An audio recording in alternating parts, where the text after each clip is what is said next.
Frères et sœurs, dans le nom tout-puissant de Jésus-Christ de Nazareth, shalom, shalom. Nous bénissons l'Esprit du Seigneur qui nous rassemble encore en ce jour.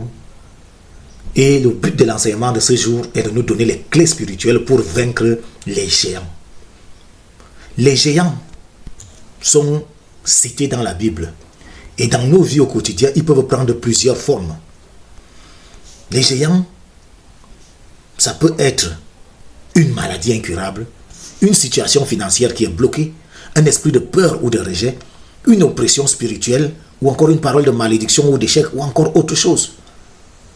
C'est ça que la Bible appelle géant. Et nous savons que la Bible parle beaucoup de géants. Les géants sont les descendants des anges déchus qui sont venus sur terre et qui ont fait des enfants avec des femmes. La plupart d'entre eux ont été détruits par le déluge. Mais on entend encore parler d'eux après. Pourquoi? Parce que justement, les enfants d'Israël rencontrent des géants dans le désert. Pendant qu'ils sont en train d'aller vers la terre promise, la parole de Dieu nous dit qu'ils vont rencontrer les fils d'Anak. Ils vont rencontrer les fils d'Anak. Et quand ils vont rencontrer les fils d'Anak, ils sont encore avec Moïse. Et quand ils vont revenir de la première expédition, ils vont dire à Moïse que nous avons rencontré les fils d'Anak dans le territoire là. Et à leurs yeux, nous étions comme des sauterelles. Et cela montre la peur qu'ils ont eue en voyant ces géants-là. Et c'est comme ça que ça arrive souvent dans nos cœurs à nous. Lorsque tu vois une épreuve difficile, lorsque tu vois des géants, un sorcier, un magicien qui t'attaque et qui donne l'impression d'être très fort ou très puissant, tu commences à ressentir de la peur, tu commences à ressentir du doute, tu commences à vouloir reculer. Et justement, les enfants d'Israël, dans le nombre 13 et 14, ils avaient reculé, ils ont dit, mais Moïse, tu nous as amenés pour venir mourir, tu nous amènes à affronter les fils d'Anak, des géants comme ça, alors que nous sommes à leurs yeux comme des sauterelles. Mais ce qui va se passer, c'est que le Seigneur va s'irriter contre eux. Parce que qu'est-ce qui va se passer? C'est que le Seigneur va dire que, en fait, si vous avez peur d'affronter les fils d'Anak, qui sont des géants, c'est parce que vous n'avez pas foi en moi. Parce que le Dieu qui est là, devant eux, et qui leur disait montez et attaquez et allez vaincre, c'est le Dieu qui a ouvert la mer Rouge. C'est lui qui les a fait sortir d'Égypte. Ça veut dire que sa puissance n'était plus à démontrer. Par conséquent, ils devaient faire confiance à Dieu. Et au lieu de lui faire confiance, ils ont commencé à trembler. Et ils ont eu peur des fils d'Anak. De la même façon, nous oublions souvent parfois tout ce que le Seigneur a déjà fait pour nous. Et à cause de cela, justement, on se retrouve en train de trembler, on se retrouve même en train de fuir devant des géants.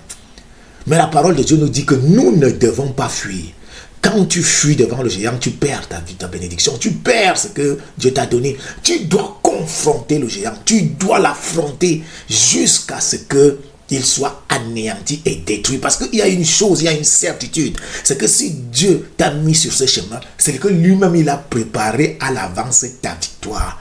Tu dois avancer en étant certain que tu es déjà vainqueur. Et c'est pour ça qu'en ce matin, le Seigneur vient te donner 6 clés pour combattre justement les géants. Et la première clé, c'est ton identité. Il faut proclamer ton identité en Jésus-Christ. Savoir qui tu es en Jésus-Christ. Avancer en te disant, je suis fils de Jésus. Et Jésus-Christ a vaincu le diable et tous ses agents à la croix. Par l'œuvre de la croix, je suis plus que vainqueur. Tu dois avoir ça à l'intérieur de toi, cette assurance, cette certitude-là. Parce que c'est avec cette assurance, cette certitude que tu vas vaincre au combat. Donc tu dois connaître quelle est ton identité en Jésus-Christ. En deuxième point, tu dois toujours t'assurer de proclamer les victoires passées. Rappelle-toi d'abord de tout ce que le Seigneur a déjà fait pour toi. Tu te souviens de tout ce que le Seigneur a fait pour toi et tu proclames ça. Regarde comme David avait dit quand il était en train de partir affronter Goliath. Il a dit, l'Éternel qui m'a délivré de la griffe du lion et de la patte de l'ours me délivrera aussi de ces Philistins.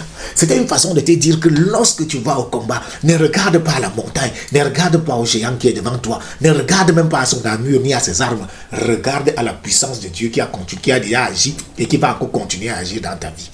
C'est comme ça que tu avances. Le troisième point, c'est que tu dois refuser de porter l'armure des hommes. Parce que la parole de Dieu nous montre que dans le combat de David contre Goliath, Saul a donné son armure à David. Mais c'était une armure qui le gênait. Et David a rejeté cette armure et il a préféré prendre justement ce que lui connaissait. Donc ne va pas te mettre à prier avec des prières que tu ne connais pas. Parce que parfois, lorsque nous commençons à prier, on te dit que non, ça c'est la prière la plus puissante, ça c'est la prière qui détruit ceci, ça c'est la prière qui détruit cela. Toutes ces choses-là n'ont aucune valeur si tu n'as pas de foi.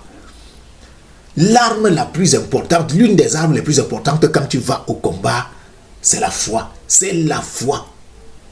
C'est la foi. Donc, tu dois avoir la foi véritable en ton Dieu. Et c'est cette foi-là qui va te donner la victoire. Et il y a les armures des hommes. Les armures des hommes, il faut les laisser. Parfois, on combat avec la colère. Non, on ne combat pas avec la colère. Ça sont des armes charnelles. On ne combat pas avec la colère. On ne combat pas par vengeance. On ne combat pas avec la peur. Et on ne fait pas de compromis dans le combat. Comme Saül avait fait le compromis alors que Dieu lui avait dit détruis tous les Amalécites. Et il est parti, il a épargné le roi. Il n'y a pas de compromis. Lorsque c'est le temps de la guerre, tu extermines tout le monde.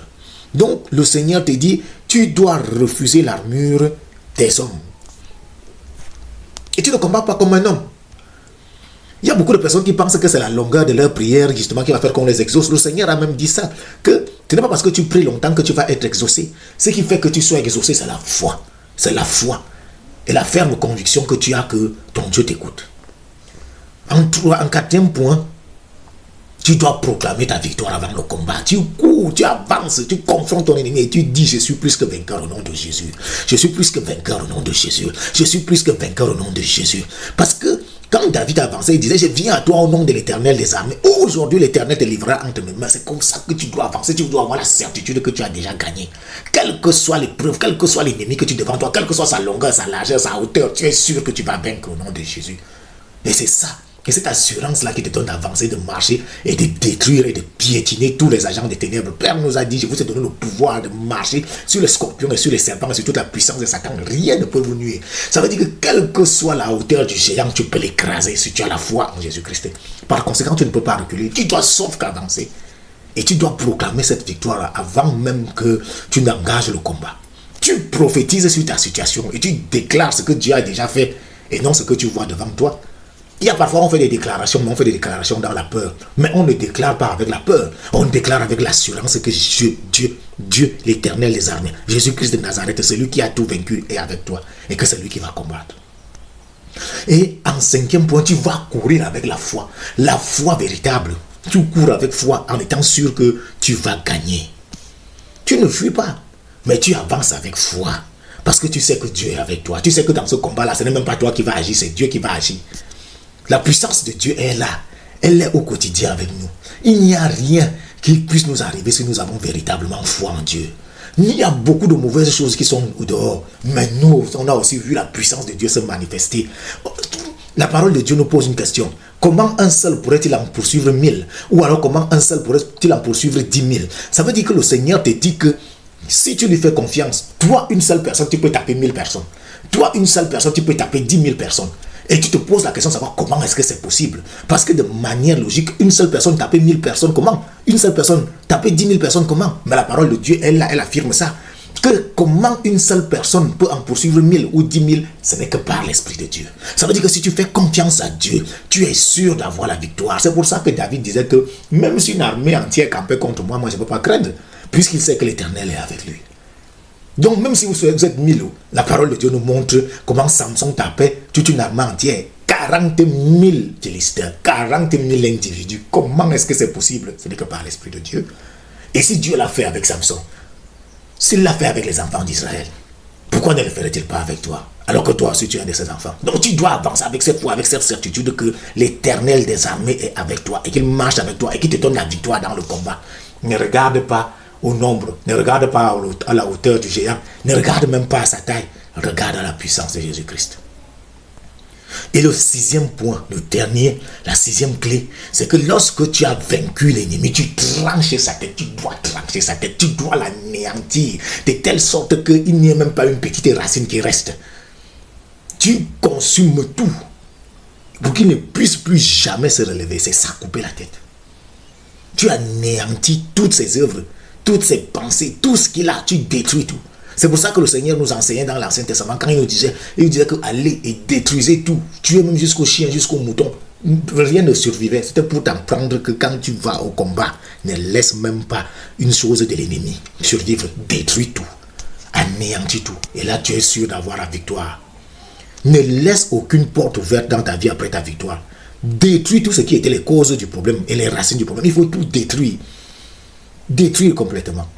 Et c'est à partir de là que tu es véritablement vainqueur et que tu es libéré des géants. Voilà ce que l'Esprit du Seigneur voulait t'enseigner en ce jour. Voilà ce que l'Esprit du Seigneur voulait t'enseigner en ce jour. Les cycles avec lesquels tu es sûr de remporter toutes les victoires face à n'importe quel géant. Nous bénissons le Seigneur qui nous a enseigné en ce jour par son Saint-Esprit. Que sa grâce et sa faveur soient sur nous. Et que sa lumière continue à nous éclairer, à nous donner la force. Nous proclamons au nom de Jésus-Christ, nous sommes plus que vainqueurs. Nous sommes plus que vainqueurs. Nous sommes plus que vainqueurs. C'est au nom tout puissant de Jésus-Christ de Nazareth que nous avons partagé. Amen.